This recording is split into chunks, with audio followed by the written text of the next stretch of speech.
Hi అండి. ఈరోజైతే మార్కాపురానికి చాలా దగ్గరలో ఉన్న అమ్మవారి గుడికి అయితే వెళ్ళాము. ఇది మార్కాపురానికి 7 కిలోమీటర్ల దూరంలోనే ఉంటుంది. ఇది వచ్చేసి జమ్మలపల్లె అండ్ గండి అంటారండి. సో జమ్మలపల్లెకి చాలా దగ్గరలో ఉందండి. ఇది మార్కాపురానికి కూడా చాలా దగ్గరలో ఉంటుంది, 7 కిలోమీటర్లో ఉంటుంది. సో ఈ టెంపుల్కి అయితే వెళ్ళాము. టెంపుల్లో అమ్మవారి పేరు వచ్చేసి ముద్దసానమ్మ అమ్మవారు అండి. ముద్దసానమ్మ అమ్మవారు. సో అమ్మవారికి దర్శనానికి వెళ్ళాలి అంటే ప్రతి సండే అంటే ఆదివారం మాత్రమే వెళ్ళాలండి.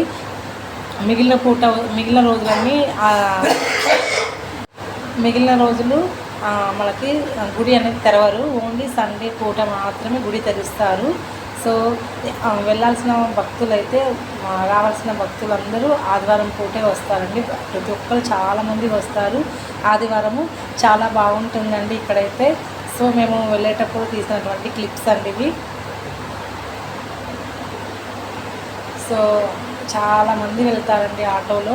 సో మార్కాపురంలో ఉన్న వాళ్ళైతే చాలామంది వెళ్తారు. అంటే పల్లెటూరు వాళ్ళు కూడా వస్తారండి. దగ్గరలో ఉన్న పల్లెటూరు వాళ్ళు కూడా వచ్చేస్తారు. చాలా మహిమగల అమ్మవారండి. చాలామందికి చాలా కోరికలు అనేవి తీరాయి. సో అక్కడికి వెళ్ళండి, చాలా మంచి జరుగుతుంది. సో చూడండి ఎంత బాగుందో మనకి అట్మాస్ఫియర్ వచ్చేసి, వాతావరణం చాలా బాగుంది. మార్కాపురంలో ఎండలు బాగా కురుస్తున్నాయండి. ఎండలు చాలా ఎక్కువ ఉన్నాయి. చూడండి ఎంత ఎండగా ఉందో. మేము వచ్చేసరికి 1 అయిందండి. గంటకల్లా ఇంటికి వచ్చేసాము. Thank you.